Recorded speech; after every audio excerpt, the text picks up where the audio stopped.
Hello everybody, welcome to part 7 and the final part in this series on using Bytes Obscurium inside your DAW. My name's Tom Cosm and we're going to finish up today by adding something kind of substantial to the body of this track. We've got a cool little track going on. Let's just play it from this build up.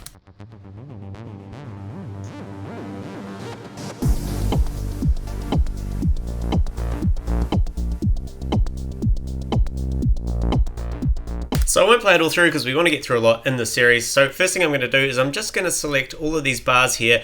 We have 16 bars. I'm going to duplicate them across because this is where we're going to put the body. I'm also going to move my loop markers across and stick it on a loop. Very good. I'm just going to go ahead and create a new Obscurium. Where should I put it? Let's put it under the bass. So new MIDI track. We'll call this, I'm going to call it Chords because I'm going to start with some chords. And let's load up Obscurium. Audio units, Bytes Obscurium. Here we go. So as usual, we have a default patch. I'm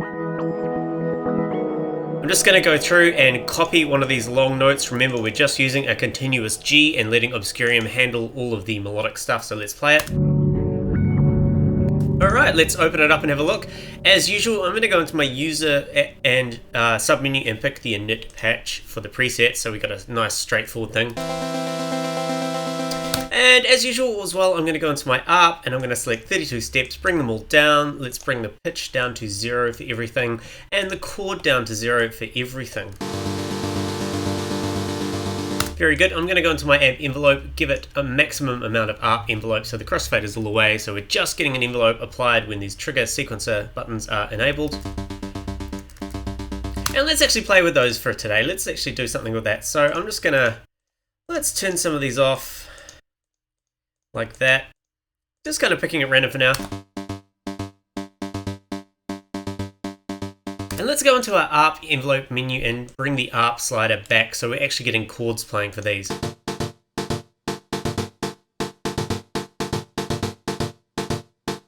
That's actually sounding good straight off the bat. Let's give it some reverb. Kind of that nice deep house chord stab. I do like that. So now we can go into our chords parameter. Well, we're already in our chords parameter and we can play with a few different chords. So I'm just going to make sure we have one step enabled. I'm just going to quickly choose some different chords, see what we've got going on.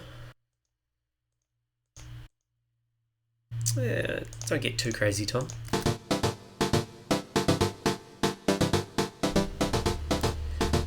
And we also need to go into the clock tab and give it some swing.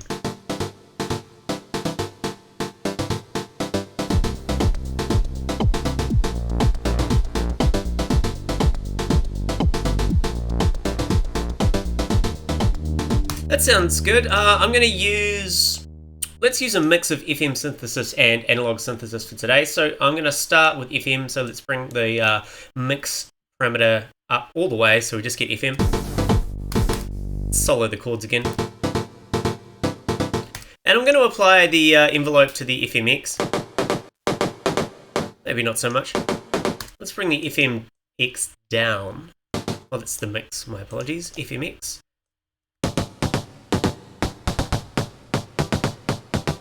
Envelope's a little bit too much. What if we bring the FM1 down? So the fun thing about working with FM synthesis is you can really drastically change the sound. It's kind of a trial and error thing. Well, it is for me anyway.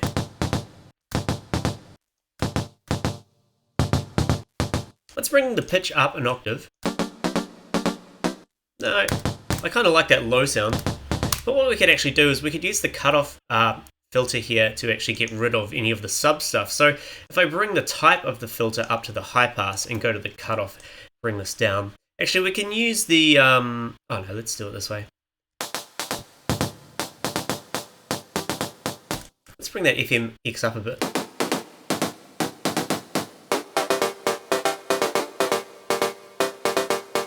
That actually sounds a bit better up there, but what we could do is we could use the pencil to bring down some of those chords. I might use the random here just to save time, and it's a good fun thing to do. So if we do the random thing, and then we choose the one tool and just have some prominent notes in that sequence, with the FMX all the way to the top. This is almost kind of acting like a cutoff filter in a way with the sound.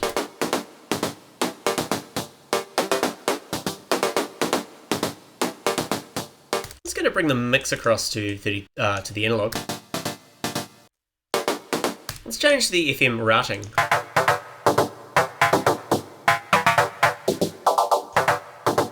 I'm actually going to bring the FMX envelope off.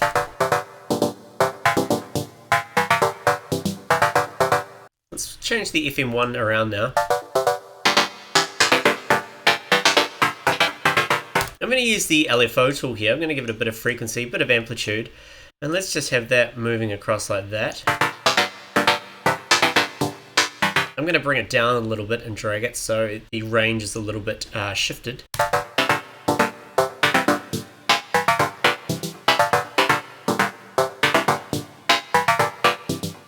What if we choose this routing algorithm?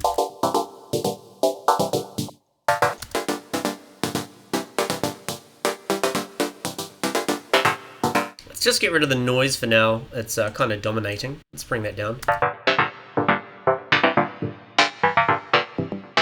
Let's get rid of the reverb and add delay instead.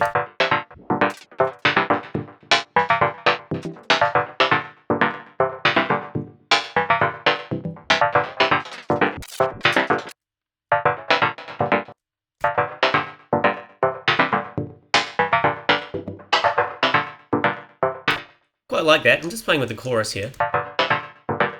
Bring the reverb up a little bit, make it short.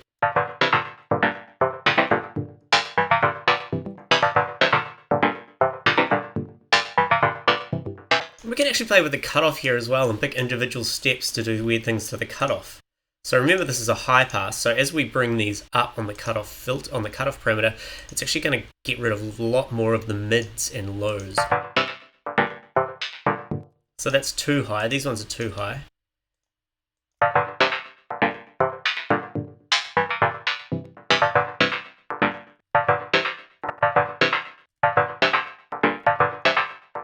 I'm going to bring the FMX down for this one.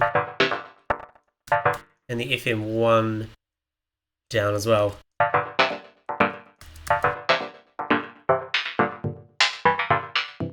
And of course we can go into the amp envelope and apply the mod to the release time, so that'd be quite fun as well.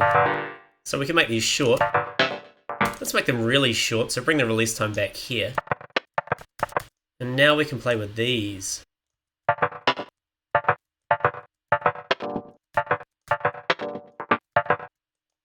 Too short.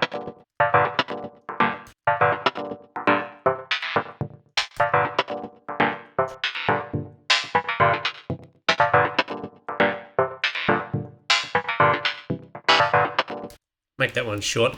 I'm just going to go into my chords and play with the chords a little bit. Remember, we're using the straight chords from the Dorian Scale here.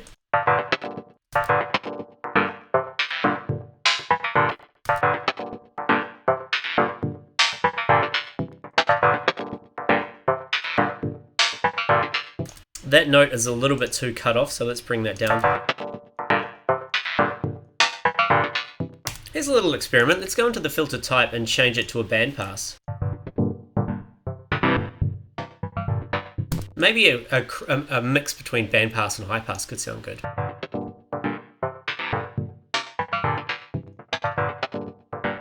And let's go into the mix tab. Remember, this mixes between the FM and the analog, and let's play with that as well. So let's do extremes, so either one or the other.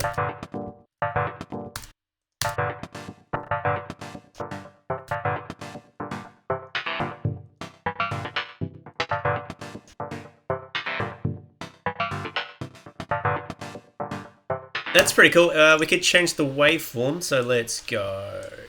I'm gonna go for a saw wave. Saw wave up the top, square down the bottom. And maybe if we bring the second, oh, this will be quite extreme, but we'll give it a go. Try and find a sweet spot, because this is going to apply to each one of those mix notes that comes across the analog oscillator. Now that sounded cool when I went down, so what I can do is use the line tool, give it an angle, click up the top, and bring it down across the whole thing. That's a little bit too steep, so we'll go up here, And down we go like that. See how that sounds.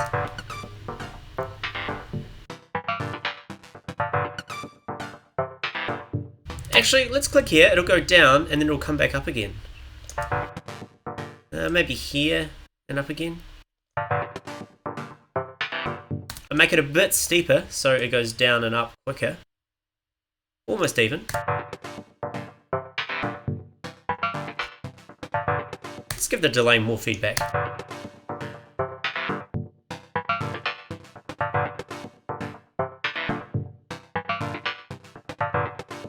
Now I'm just going to copy this on the A side and drag it across to the B side, and I'm going to paste it like so. Very good. And I'm going to give these all trigger sequencer enabled, so on 16th notes.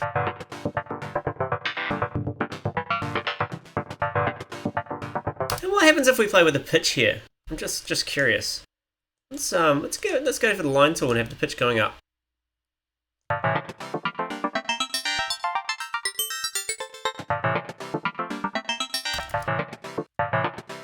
Not a desired result right now.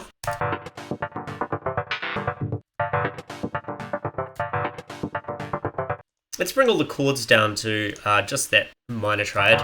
You can see it here, minor triad. What if we bring the pitch up 12?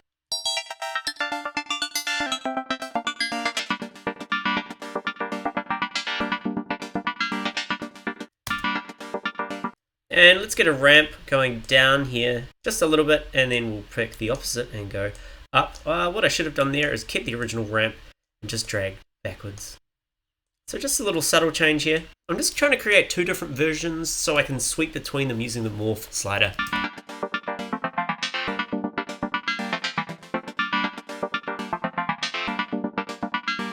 That sounded good. It didn't sound good on that last one, so let's just keep that going across like so.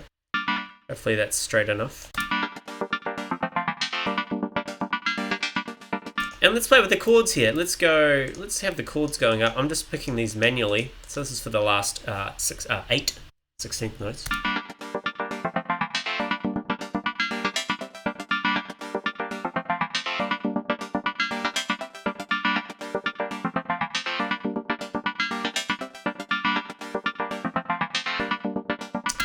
Let's add noise to this one.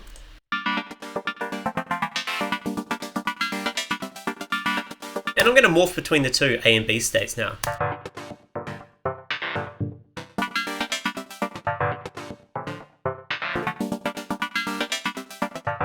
So let's go into our morph thing. Let's use the sequencer. I'm going to bring all of them down so it's on its lowest value. I'm going to enable the sequencer. I'm going to apply it to this morph slider and give it a plus value.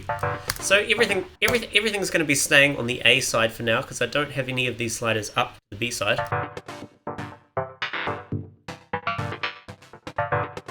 And here.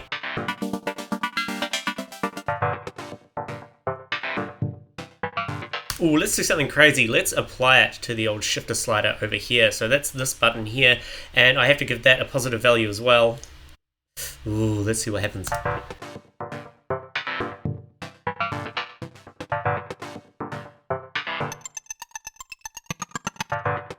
Maybe not.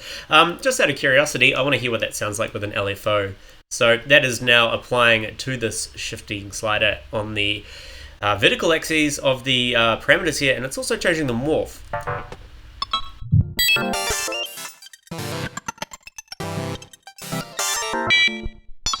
Not really working. Let's go back to the sequencer. We won't play. Actually, we're using a DAW, aren't we? So what we can do is we can disable it here. And let's open up the configure area in Ableton Live. Click configure, click on the shift slider.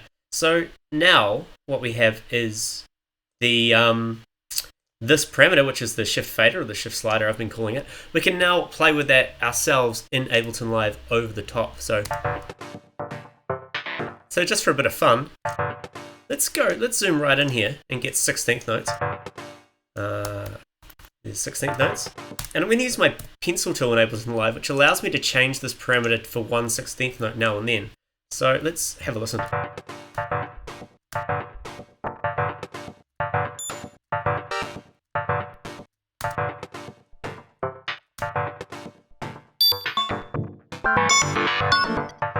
Very crazy.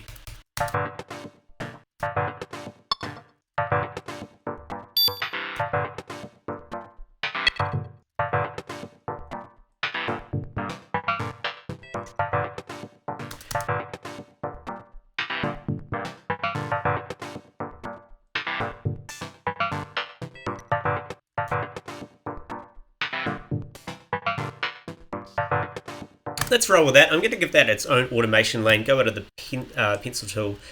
That's called the draw tool, actually. I'll get told off by Ableton if I don't say that. And then let's duplicate that across. So I just created an automation lane and I'm duplicating that across. So we're repeating that pattern. And now if we open up Obscurium and have a look.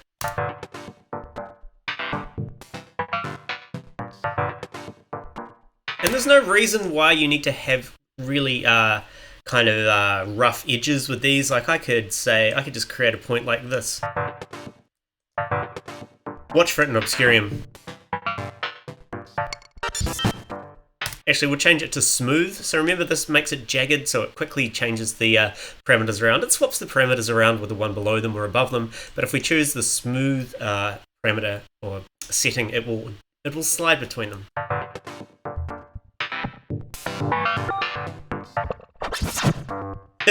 So just to give you an example of how you could do that, I don't think it's going to sound too good here. Maybe we'll give it a little one.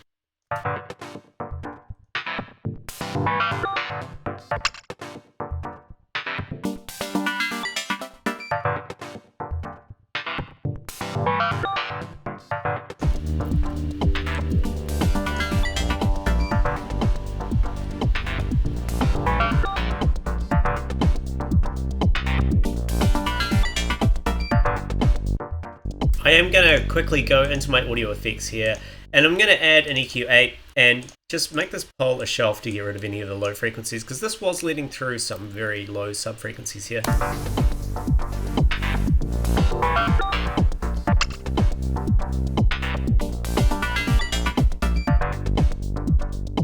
And I might even add an auto filter just for fun, because we're at the end here. I'm going to make it a band pass and give it an LFO amount, so that's going to sweep around, and we'll give it phasing as well, why not?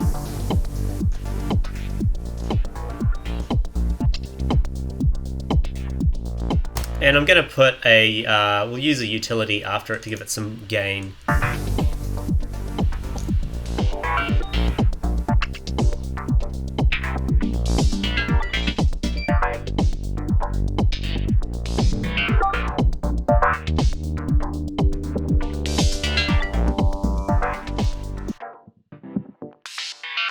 So it's kind of gone from lush to kind of twisty. So what I'm going to do is rename this Chords Twisty. And I'm just going to duplicate this completely, and we'll just call this Chords Lush. Very professional terminology there. And I'm going to go into the Lush one, and what we'll do is we'll get rid of this automation for the shift fader, because I want to keep this one nice and kind of smooth, because this one's I do like the sound of this, but it doesn't really tie into what we've been working on already. But this would be a good addition at some stage throughout the track. So let's just listen, go back into Obscurium and listen to this one again.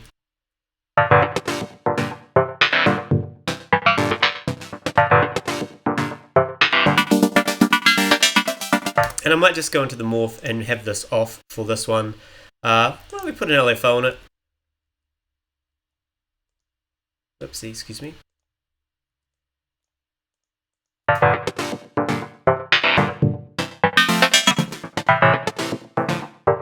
No, it's going to affect the pitch too much for what we want for this particular example. I should also, because I turned the bandpass off, I should really bring the gain down. And I think for this lush one, we could even, what could we do here? Let's change this auto filter to a low pass. Bring the phasing down, and I'm going to turn it into a beats mode. So say every bar, we'll have it go a saw up, like an up ramp. So it kind of opens up every bar.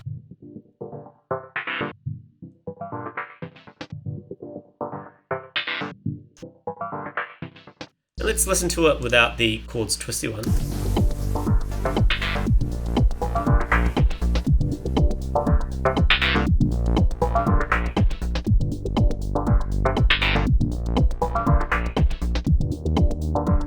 And let's add the twisty one.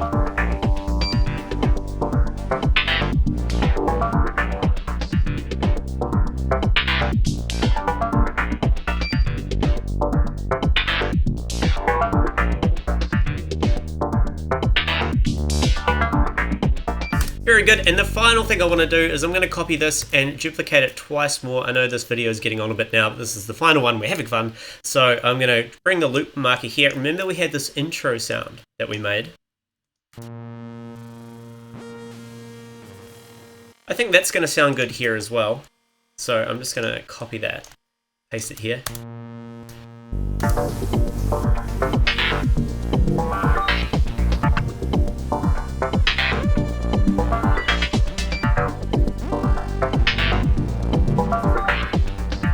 And I'm going to duplicate it one more time, and remember we had this auto pan that we were playing with on the very first video, so I'm going to turn that on.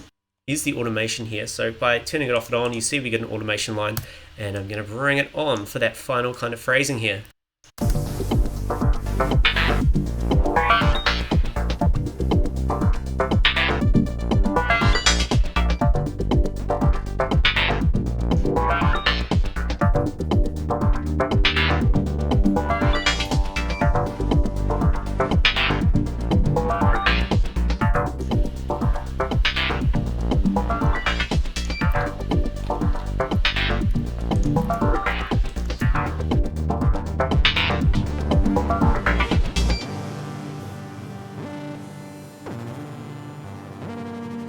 And that is going to conclude the series here. Now, I would put in a drop here, a breakdown and a drop and a build-up, but we've dragged along, and this is where you guys can come in and be creative and do your own thing and come up with your own breakdown and drop.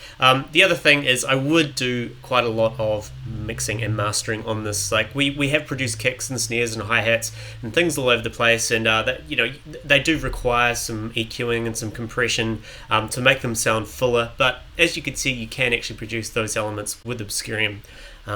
Very good, so I hope you've enjoyed this series. Check it out. My name's Tom Cosm. Thank you very much for watching, and take care.